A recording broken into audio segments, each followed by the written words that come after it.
हरिओम. ओम मालती देवी नमो नमः.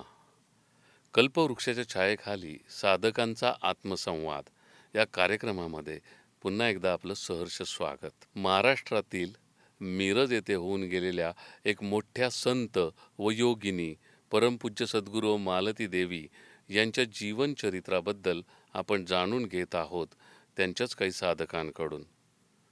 सद्गुरू हे प्रत्येक साधकाला ऊर्जा देत असतात. अशातच एक साधक सद्गुरूंजवळ आले. ते व्यवसायाने इलेक्ट्रिकल इंजिनियर होते. या इलेक्ट्रिकल इंजिनियर असलेल्या साधकाला सद्गुरूंनी आध्यात्मिक ऊर्जा अर्थात करंट कसा दिला हे आपण आज त्यांच्याकडूनच जाणून घेणार आहोत. तर मी स्टुडिओमध्ये स्वागत करत आहे सुधीर वाघमारे काका यांचं. हरिओम काका. हरिओम. नमस्कार. कार्यक्रमाला सुरुवात करण्यापूर्वी आपण सद्गुरु स्तवन करूयात. गुरु तत्वदे नित्य नांदे सभोवती, असेही तयाचीच मानव्य मूर्ती. विचारानुसंधान बोधी जनाला, नमो योग योगेश्वरी माऊलीला. वाघमारे काका, तुम्हाला माझा पहिला प्रश्न असा आहे, ओम आईंबद्दल तुम्हाला कधी आणि कसं कळालं? ही 1991 सालची गोष्ट आहे. आम्ही जळगाव येथे राहत असताना माझे मित्र श्री निकम सर हे आईंचे अनुग्रहित होते आणि पण मी त्यांना काही आमच्या कामासाठी भेटायला गेलो असता त्यांच्याकडे काही कार्यक्रम झाला. हा विषय मी काढला. त्यावर त्यांनी ओम सद्गुरू माऊलींचं नाव घेतलं. माझ्या गुरु ओम हरिओम सद्गुरू माऊली यांचा मिरजला आश्रम आहे.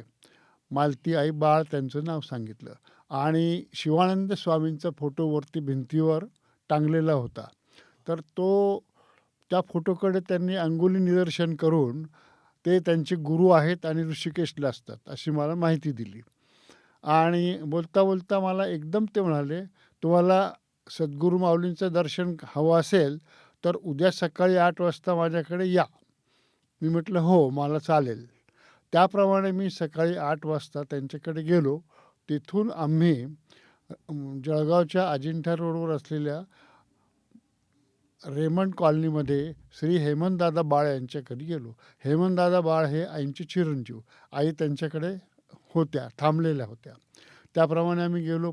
त्या आईंनीच दरवाजा उघडला आम्हाला आणि बसायला सांगितलं. खोलीमध्ये बसायला सांगितलं. आम्ही बसलो. त्यावेळेस निकम सर मला आईंबद्दल माहिती द्यायला लागले की आईंचे मिस्टर दिल्लीला होते आणि ते मिलिटरी सर्व्हिसेसमध्ये होते. त्यांनी मिलिटरी सर्व्हिसेसचं नाव काढल्यावर मी चमकलो आणि मला 4-5 महिन्यापूर्वी आमच्या जळगावच्या वाचनालयातून कोणा एकाची साधन गाथा हे आईंचं पुस्तक वाचण्यात आलेलं होतं आणि त्याची अचानक मला स्मृती झाली आणि माझे अष्टसात्विक भाव जागृत झाले. मला काहीच कळलं नाही आणि माझ्या डोळ्यातनं घळाघळा अश्रू यायला लागले. तेवढ्यात आई किचनमधनं खोलीत आल्या. आईंना येताना पाहून मी स्वतःला सावरलो आणि मग आईंना श्री निकम सरांनी माझी ओळख करून दिली, हे वाघमारे साहेब वगैरे. आणि मग आईंनी काही मला प्रश्न विचारले, कुठे असता काय, त्याप्रमाणे माझी थोडी माहिती दिली आणि अशा तऱ्हेने आईंची माझी पहिली भेट झाली. त्यानंतर आईंनी मला थोडं विचारले, तुम्ही काय करता, कुठे असता. हा सगळा संवाद झाल्यानंतर आम्ही गेलो. त्याच्यानंतर मग दर शुक्रवारी सत्संग असतो. आई म्हणाल्या त्याला येत जा तुम्ही. तर मग निकम सरांनी मला सगळी माहिती दिली आणि योगायोगाने तो सत्संग निकम सरांच्या घरीच होता. आणि मग मला ऑफिस असल्यामुळे ऑफिसमधनं यायला उशीर होत असल्यामुळे मी मिसेसला सांगितलं तू जा. त्याप्रमाणे मिसेस सत्संगाला गेल्या आणि आईंचं दर्शन होताना तीही अगदी भारावून गेली होती. त्याच्यानंतर मग रेग्युलर आमचा सत्संग सुरू झाला. सत्संगाला आई येत असत आणि आईंच्या केवळ सान्निध्यामुळे आम्हाला इतका आनंद आणि एक प्रचंड शांती आणि एक वेगळ्या वातावरणात आपल्या रोजच्या धकाधकीच्या जीवनातनं आपण एका वेगळ्या वातावरणात आहो याची स्पष्ट जाणीव व्हायला लागली. तर अशा रीतीने मग सत्संग चालू असताना आणि हे होत असताना आम्हाला साधक म्हणाले, तुम्ही अनुग्रह घ्या. वाघमारे काका, हो. तुमची आणि आईंची प्रथम भेट झाली, मग त्यानंतर तुम्हाला आईंकडनं अनुग्रह कधी आणि कसा मिळाला? हो. आईंची प्रथम भेट झाल्यानंतर आम्ही दर शुक्रवारच्या सत्संगाला नियमितपणे जात असू आणि त्याप्रमाणे साधकांचा आग्रह होता की तुम्ही आईंचा अनुग्रह घ्या. त्याप्रमाणे आम्ही मिरजला गेलो असताना 1992 साली 5 मेला अक्षय तृतीयेच्या दिवशी माझा आणि मिसेसचा अनुग्रह झाला. हो. आणि मग त्या काळामध्ये ओम आईंचे काही तुम्हाला दिव्य अनुभव वगैरे आले का? अनुग्रह घेत असताना आईंनी आम्हाला स्पर्श केला. स्पर्श करताच थोडीशी आत काहीतरी एक जाणीव झाली. त्या जाणीवेचं वर्णन करता येत नाही. जाणीव झाली आणि अनुग्रह झाल्यानंतर अशा पद्धतीने मग आमचं रेग्युलर लाईफ सुरू झालं. काका, तुमचा अनुग्रह झाला आणि साधना सुरू झाली, मग याच्यातून तुम्हाला आईंचं मोठेपण, आईंची महती ही कशी कशी जाणवायला लागली आणि त्यातून तुम्ही काय शिकला आणि मग तुमच्या जीवनाने किंवा तुमच्या जीवनाची दिशा कशी बदलली याबद्दल थोडं सांगा. जळगावजवळ 10 किलोमीटरवर कानडदा नावाचं गाव आहे आणि तिथे कण्व मुनींचा आश्रम आहे. तर आईंसह आम्ही सर्व साधक कण्व मुनी आश्रमात गेलो असता तिथे आईंचा दिवसभर आमचा कार्यक्रम होता. त्या कार्यक्रमामध्ये मी एक शिवमंदिरात ध्यानाला बसलो छोटं. तर मला कधीच असं काही आधी अनुभवलं नव्हतं, असं दिव्य एक अनुभव आला. त्या छोट्याशा शिवमंदिरात माझ्यापुढे आईंचे गुरु स्वामी शिवानंद सरस्वती हे येऊन बसले आणि त्यांचा एक हात महादेवाच्या पिंडेवर होता आणि माझ्यासमोर ते बसलेले होते. त्या अवस्थेमध्ये मला अतिशय शरीर मन सर्व हलकं झाल्यासारखं वाटलं आणि एक प्रचंड शांतीचा मी अनुभव घेतला. वा, वा, सुंदर. काका, चमत्काराशिवाय नमस्कार नाही असं म्हणतात. तर आईंनी तुम्हाला काही चमत्कार दाखवले? तसे चमत्कार अनेक झालेत, पण काही अनुभवांची जर मी मांडणी केली तर पहिल्यांदा आई जळगावला यायच्या त्यावेळेस आम्ही आईंना जळगावला स्टेशनवर घ्यायला जात असू सर्व साधक. आणि आई जळगावहून मिरजेला जायला निघाल्या की आम्ही स्टेशनवर सोडायला येत असू. एका वेळेस महाराष्ट्र एक्सप्रेस 2 तास लेट होती आणि आम्ही साधक सगळे बसलो असतो. 1 तास झाल्यावर आमच्या जळगाव सत्संगाच्या प्रमुख जाधव मावशी यांनी आईंना विचारलं, सर्वांसाठी चहा सांगू का? त्याप्रमाणे चहा आला. जाधव मावशींनी आईंपुढे एक चहाचा ग्लास ठेवला आणि आईंनी एक घोट त्यातनं घेतला आणि जाधव मावशींनी त्या चहातलं एक एक थेंब थेंब थेंब असं तीर्थ प्रत्येकाला दिलं. ते तीर्थ मी घेतल्यानंतर एक 5 मिनिटांनी माझ्या तोंडामध्ये एवढी गोडी निर्माण झाली की आपण एखादा मोठा खडीसाखरेचा खडा आपल्या तोंडात ठेवला आहे आणि त्याची डाळ आणि त्याची जी गोडी असते त्याच्यापेक्षाही वेगळी अशी गोडी मला सतत जाणवत होती. आणि मी आवंडे गिळत होतो. मला वाटलं आता झालं, हा आवंडा गिळल्यावर थांबेल, पण ती गोडी बराच दिवस झाले. त्याच्यानंतर गाडी आली. आई मिरजला बसून निघून गेल्या. त्याच्यानंतर मग आम्ही घरी आलो तरी ती गोडी माझ्या मुखात कायम होती. अशा प्रकारे ती गोडी जवळजवळ 5-7 दिवस सतत माझ्या मुखात होती.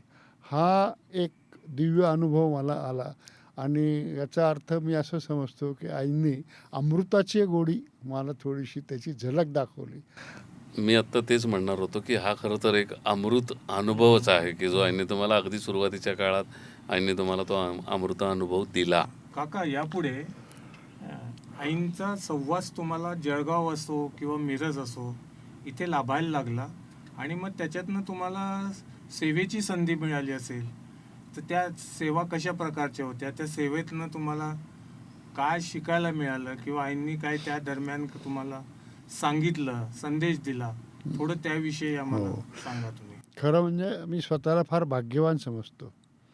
आई जळगावला आल्या असताना आईंनी सांगितलं की आपल्या मिरजला आश्रमासाठी जागा एका दानशूर शेतकऱ्यांनी दान केलेली आहे आणि आपल्याला त्यांनी अट टाकली आहे की 1 वर्षाच्या आत तुम्ही बांधकाम सुरू करा.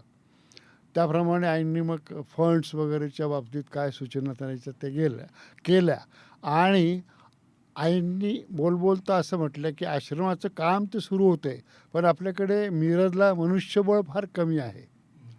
हा विचार आई बोलल्याबरोबर माझ्या मनात विचार घोळायला लागले. मग मी 2-4 दिवस त्याच्यावर सतत चिंतन करत राहिलो आणि माझ्या लक्षात असं घेतलं मी की आपण इथे MSCBमध्ये जळगावला नोकरी करणं काय आणि मिरजला नोकरी करणं काय, तर आपल्याला मिरजला बदली करून घेता आली तर बघावी. त्याप्रमाणे मी प्रयत्नाला लागलो आणि तुम्हाला आश्चर्य वाटेल, मोठ्या मोठ्या मंत्र्यांच्या अधिकाऱ्यांच्या मार्फत मी बदलीचे प्रयत्न केले, परंतु त्याला यश आलं नाही. मग मी आईंना भेटायला गेलो. आईंना सांगितली वस्तुस्थिती, अजून जरा बदलीला वेळ लागतोय. बरोबर. आई म्हणाल्या तुमची तर व्हायला पाहिजे बदली.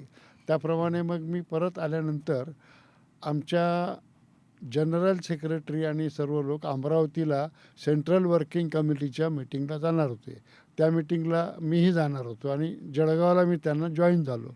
मीनव्हाईल मी जळगाव आपलं मिरजच्या तपोवनाचे बांधकामाच्या म्हणजे अर्धवट बांधकामाचे फोटो वगैरेचा अल्बम तयार केला आणि आमच्या सबऑर्डिनेट इंजिनियर असोसिएशनचे महाराष्ट्राचे जनरल सेक्रेटरी त्यांना तो दाखवला. म्हटलं बाबा अशी अशी परिस्थिती आहे, मला सेवेला तिथे जायचं आहे, माझा दुसरा काही उद्देश नाही आहे. बरं बरं म्हणाल बघतो. आणि नेमकं ते सगळं झाल्यानंतर 15 दिवसांनी माझी बदलीची ऑर्डर आली आणि माझी मिरजला बदली झाली. वा सुंदर. आईंनी तर तुमची बदली करून घेतली, तुम्ही आईंच्या अधिक सहवासात सानिध्यामध्ये आलात. तर आईंनी तुम्हाला ध्यानाबद्दल काही मार्गदर्शन केलं का आणि त्याचा तुम्हाला ध्यानात काही फायदा झाला का? हो. तसा व्यक्तिगत जरी आई असं मला सांगितलं नाही, तरी आईंच्या सत्संगात आणि बोलण्यात नेहमी ध्यानाविषयी, ध्यानाला इतर लोकांना मार्गदर्शन करताना आपण त्या आईंचं असं असायचं की मला सांगायचं असलं तर तिसऱ्याकडे पाहून बोलणार, म्हणजे मग मी ते लक्षात घ्यायचं. त्याप्रमाणे मी लक्ष देऊन ऐकायचो आणि ध्यानाला बसायला लागलो. ध्यानाला बसलो असताना मला असं जाणवायचं की आपल्याला अशी अतिशय नीरव अशी शांतता मिळते. अशी नीरव शांतता मिळत असल्यामुळे ध्यानाची थोडी गोडी लागली. आणि आईंच्या सेवेची गोष्ट आल्यानंतर मिरजला असताना आईंकडे वारंवार जाणं व्हायचं. मग मिरजच्या कामांविषयी आई सांगायला लागल्या. एकदा स्लॅबला पाणी घालून मी वरून स्लॅबवरून खाली आलो. त्यावेळेस आई मला म्हणाल्या की ही सेवा म्हणजे सुद्धा एक प्रकारचं ध्यानच आहे बरं का. वा. म्हणजे इथे मला दर्शकांना, साधकांना एक सांगावंसं वाटतं की आपण जे ध्यान पारंपरिक पद्धतीचं जे म्हणतो, मांडी घालून डोळे मिटून बसणे, पण सद्गुरूंच्या जवळ तपोवनामध्ये सेवा करणं हे देखील ध्यान स्वरूप आहे आणि हे खुद्द आईंनी सांगितलेलं आहे. त्यामुळे सेवेला किती महत्त्व आहे हे पुन्हा एकदा इथं अधोरेखित झालेलं आहे. पण यानंतर मला तुम्हाला विचारायचं आहे की सेवा जेव्हा आपण सद्गुरू आपल्याला देतात, तर ही सेवा घडत असताना आपल्या बऱ्याच परीक्षा पण बघितल्या जातात. त्यापैकी तुम्हाला काही परीक्षांना तोंड द्यावं लागलं का? अशा काही एक विशेष परीक्षा असेल तर थोडं त्याबद्दल आम्हाला सांगा तुम्ही. परीक्षा अशा नाही, परंतु ज्यावेळेस आपल्याला आईंनी काही सांगितलं आणि नेमकं काहीतरी त्यावेळेस व्हायचं आणि आईंनी सांगितलेलं काम कार्य होण्यास एक तर विलंब व्हायचा आणि मग आईंना विलंब झालेला सहन होत नसे, मग आई थोडंसं रागवायच्या. तर त्या रागवण्यामध्ये आईंची शिकवण खूप मोठी असायची आणि ते रागवणं म्हणजे एक प्रकारचं साधकाला ठोकून ठोकून तयार करण्यासारखं असायचं. त्यातला एखादा प्रसंग? हां, एखादा प्रसंग असा खास सांगता येणार नाही, पण मात्र अनुभव मात्र खूप आलेत त्यानंतर. ध्यानातले, स्वप्नातले असे दिव्य अनुभव. खूप छान. आपल्या सद्गुरूंचे एखादं प्रतीक म्हणा, म्हणजे जसं की एखादी माळ, पादुका आपल्या घरात असावं असं प्रत्येक साधकाला वाटतं. तुम्हाला हा लाभ झाला का? हो, या बाबतीत सुद्धा खरंच माझ्याच भाग्याचा मी हेवा करावा अशी वेळ आली आहे. मिरजला असताना, मिरज तपोवनात आम्ही गेलो असताना आई आल्या खाली आणि आई म्हणाल्या, आईंच्या पायामध्ये त्यांच्या चपला म्हणजे चर्मपादुका होत्या.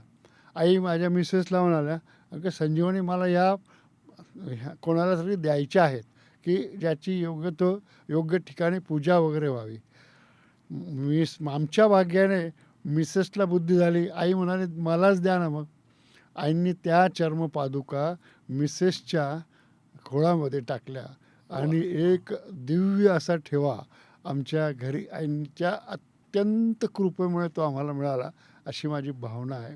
कारण पादुका याच्यात सर्व आत्मचैतन्य साठवलेलं असतं. अगदी बरोबर आहे. खूप मोठे भाग्य तुमचं की तुम्हाला चर्मपादुका आईंनी दिल्या. वाघमारे काका, तुम्ही मिरज तपोवनात वास्तव्यास असताना तुम्हाला एक दिव्य अनुभव, म्हणजे त्या अनुभवाचे तुम्ही साक्षी होता. तर आपल्या जळगावचे जे एक जाधव मावशी आहेत, त्यांचे पती जाधव काका मिरज येथे तेव्हा वास्तव्याला होते आणि ती घटना तुमच्यासमोर घडली आणि त्या जाधव काकांना आईंनी काय प्रकारे थांबायला सांगितलं होतं, पण त्यांनी आईंचा आज्ञा पाळली नाही आणि मग ते पुढे त्याचा परिणाम काय झाला वगैरे ते थोडं आम्हाला सगळं विस्ताराने तुम्ही दर्शकांना विशद करून सांगा. मी मिरज आश्रमातच होतो, ध्यान हॉलमध्ये खाली बसलेलो होतो आणि जाधव काका बराच वेळ आईंच्या खोलीवर बसलेले होते. बऱ्याच वेळाने जाधव काका खाली आले, पण जाधव काकांकडे असं माझं लक्ष नव्हतं. पण जाधव काकांनी एकदम म्हटलं मला, वाघमारे, आणि मी पाहिलं त्यांच्याकडे ते अगदी घाम झाले होते आणि त्यांनी आपल्या डोक्यावरचा कपाळावरचा घाम पुसला आणि मला म्हणाले, अहो मला आई आज खूप बोलल्या आणि खूप रागवल्या, आई माझ्यावर खूप रागवल्या. म्हटलं, का हो काका, काय झालं? कारण जाधव काका हे आईंच्या अगदी जवळचे साधक होते. आईंच्या अप्रत्यक्ष बोलण्यातनं असं आलं होतं की एक साधकाने माझ्या बरोबर एका जन्मात साधना केलेली आहे आणि ते जाधव काकाच असावे अशी आम्हाला खात्री झालेली होती. त्यामुळे आईंचं जाधव काकांवर साहजिक प्रेम होतं आणि आई म्हणे मला राहण्याचा आग्रह करत होत्या. मला गोव्याला जायचं आहे कार्यक्रमाला, तर तुम्ही तपोवनात थांबा. जाधव काका त्यावेळेस पोस्टाच्या रिकरिंगचं वगैरे काम करत असत. मग आईंना ते म्हणा, नाही माझ्या त्या रिकरिंगचे तारखा असतात, असं असतं. आईंनी परोपरी खूप आग्रह, एरवी एवढे आग्रह कधी कोणाला करत नसत, पण जाधव काकांना आग्रह केला. मग मी जाधव का, अहो तुम्ही थांबत का नाही, थांबून जा ना, आई एवढं सांगतायत. नाही हो, असं करत ते म्हणाले आणि मग दुसऱ्या दिवशी मिरज तपोवनातून निघाल्यानंतर ते पुण्याला आले. पुण्याला त्यांची एक मुलगी होती, तिला भेटले. पुण्याच्या मुलीची भेट घेऊन ते पुढे संगमनेरला आले. संगमनेरला त्या दुसऱ्या मुलीकडे गेले, तिची भेट घेतली. तिथे थांबून नंतर ते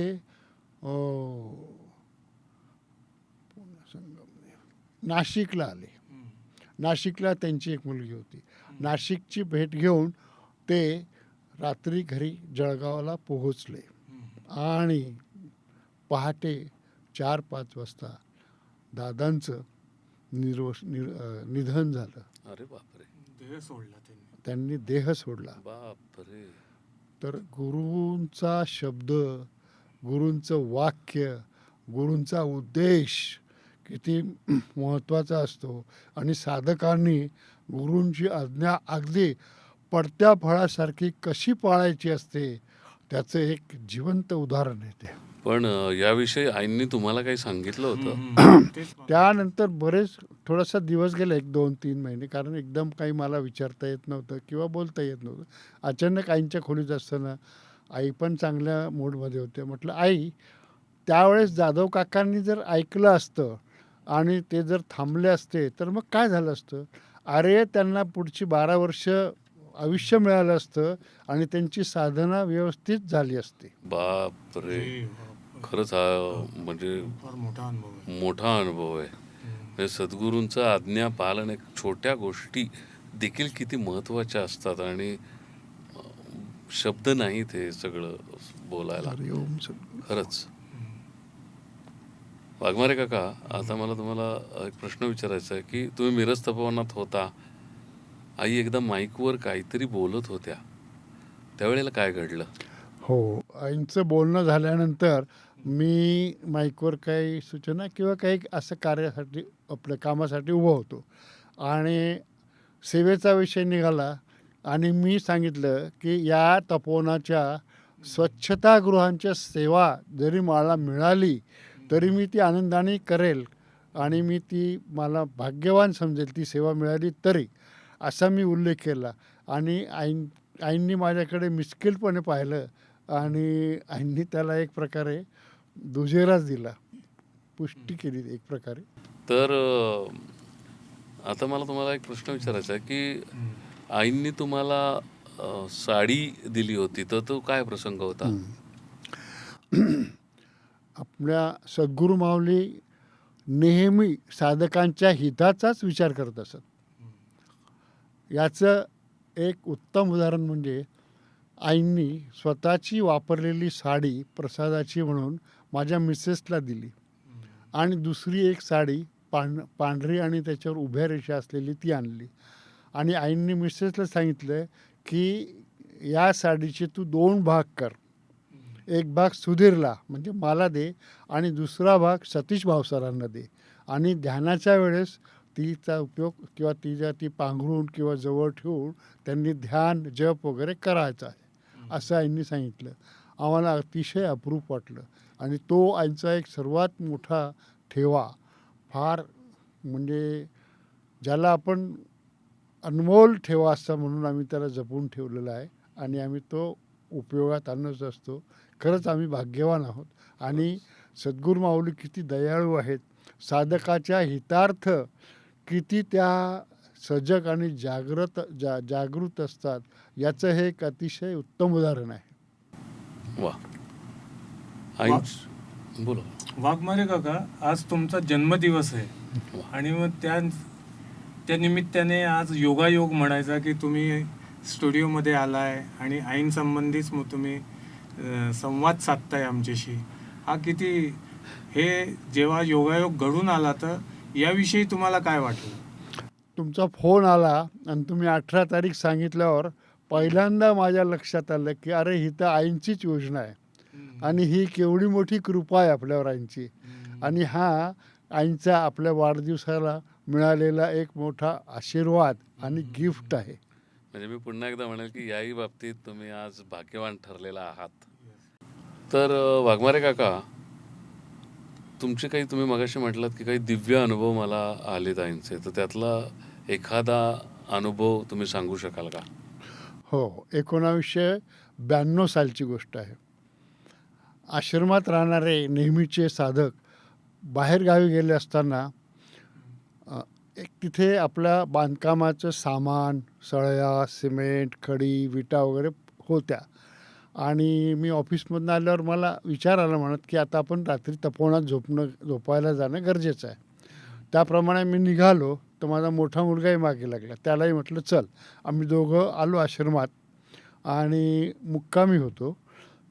आईच्या रूमच्या खालीच त्यावेळेस किचन होतं. त्या किचनमध्ये आम्ही दोघंही झोपलो होतो आणि पहाटे मी कूस वळताना थोडंसं जास्तच वळलं गेले. मुलाचा हात दाबतो आणि बाबा बाबा म्हटल्यावर मला जाग आली आणि मी बघतो तर पूर्ण तपोवन असं हालत होतं आणि भिंतीवर टांगलेली कुकरची रिंग अशा घड्याळाच्या पेंडुलमसारखी अशी फिरत होती. आणि मग जाणवलं की अरे बापरे, हा फार मोठा भूकंप होतोय आणि संपूर्णपणे असं मागे होतं. आणि तो जो किचनचा दरवाजा आहे अतिशय मजबूत होता. तो दरवाजाला कितीही आपण हे केलं तरी तो खटक खटक खटक खटक असा आवाज करत वाजत होता. काही मिनटं गेली, मला काय आतून झालं मला माहीत नाही, पण मी एकदम ताठ उभा राहिलो आणि असं वर बघायला लागलो आणि हरिओम सद्गुरू माऊली, हरिओम सद्गुरू माऊली असं मी 5-7 वेळा म्हणत असताना माझा मुलगा जवळ आला आणि मग आम्ही ते म्हणताना माझ्या असं त्यावेळेस डोळे उघडे होते, पण मला असं जाणवत होतं की या भूकंपामध्ये दगडं विटा मातीची घरं पडतायत आणि फार मोठ्या प्रमाणात मनुष्यहानी होते. आणि आम्ही उभं असताना खाली जमिनीमधनं त्या भूकंपाचे धक्के आमच्या खोलीच्या इथे येऊन शांत होत होते. तर हा जो भूकंपाचा वेळ होती, हा भूकंप थांबला. त्याच्यानंतर मुलगा थोडा घाबरलेला होता. तो काय 10-12 वर्षाचा असेल त्यावेळेस. तर तो घाबरलेला असल्यामुळे म्हटलं चला त्याला बाहेर घेऊन जाऊ. लाईट गेले होते, त्यालाच सांगितलं जा, अरे दरवाजा आपोआप उघडला की आई आल्या आहेत म्हटलं बघ. त्याला लगेच धीर आला. त्याने ते लाईट वगैरे चालू केले आणि आम्ही बाहेर आलो. बाहेर आल्यानंतर मग त्याला आणि चालताना तो मला म्हटला अहो बाबा, आणि मी त्याला म्हटलं एकदम का रे प्रांजल, अरे आपला तो दुधी पिवळा लाईट होता आपल्या झोपलो त्या खोलीत आणि आपल्याला असा पांढरा आणि चक्क तेजस्वी प्रकाश कसं काय दिसत होता. आणि तो असं तो म्हणाला हो बाबा खरंच, आणि तुम्ही मला जवळ बोलवलं, तुमच्या बनियांचा स्पर्श मला झाला तर तेव्हा तुमचं बनियन असं चमकत होतं म्हणाला. म्हणजे आपल्या सद्गुरू माऊली विश्वमाता आहेत आणि साऱ्या विश्वाची त्यांना काळजी कशी आहे आणि त्या भूकंपाची तीव्रता त्यांनी कशी कमी केली आणि हजारो जीव कसे वाचवले याचं हे मूर्तिमंत उदाहरण आहे. अगदी बरोबर आहे. आणि याच्याच बरोबर आणखीन एक म्हणता येईल की सद्गुरूंच्या केवळ सहवासाने साधकामध्ये काय परिवर्तन होतं, साधकाचं मन किती उन्नत विशाल होतं, हे आज तुमच्या या अनुभवातून आम्हाला कळालं. मला आता आणखीन एक तुम्हाला प्रश्न विचारायचा आहे. आईंची कुठली शिकवण तुमच्या मनामध्ये घर करून राहिलेली आहे? हा फार महत्त्वाचा प्रश्न आहे माझ्या दृष्टीने आणि प्रत्येक साधकाच्या दृष्टीने. संस्था आणि तपोवन आले की ते वादिवाद सुरूच होतात. वादिवाद इतके वाढायचे की आईंनाही त्याचा त्रास व्हायचाच आणि आपला अहंकार काही थांबायला तयार नसायचा. मग एकदा आई अगदी मला पलंगावर त्या शेजारी बसून घेतलं आणि म्हणाल्या सुधीर, तुला या गोष्टी काय करायच्या आहेत, याच्यात तू का लक्ष घालतो. त्यावेळेस ते वाक्य नीट लक्षात आलं नाही, पण मग ना ते मधनं आठवायचं आई का असं म्हटलं असतील, म्हणजे भांडणात लक्ष घालू नको एवढंच वाटायचं. पण मग हळूहळू चिंतन मनन होता होता मला कळलं की या बाह्य गोष्टीकडे लक्ष कशाला घालतोस, तू आत लक्ष दे आणि तुझ्या साधनेत एकाग्र हो. हा फार मोठा संदेश मला आईंकडून मिळाला. मला वाटतं हा संदेश फक्त वाघमारे काकांपुरता नाही आहे, तर साधना करू पाहणाऱ्या प्रत्येक साधकासाठी हा संदेश आहे की बाहेर का लक्ष घालताय, आंतरिक साधना करा, आपल्या आतमध्ये वळा. खूपच छान अनुभव तुम्ही सांगितलात. वाघमारे काका, वाढदिवसाच्या निमित्ताने तुम्ही आज स्टुडिओमध्ये आलात. आईंचे काही अनुभव तुम्ही आमच्याशी शेअर केलेत आणि आम्हाला ते ऐकताना प्रत्येक वेळेला एक वेगळा अनुभव तुम्ही देत गेलात. त्याबद्दल खरं तर आपल्या माणसांचे धन्यवाद मानायचे नाहीत, पण तरी एकदा हरिओम. हरिओम. तर मी आईंची कृपा आहे हे तर म्हटलं आहे, पण आपण मला संधी दिली त्याबद्दल मी सुद्धा आपला आभारी आहे. हरिओम. हरिओम. हरिओम.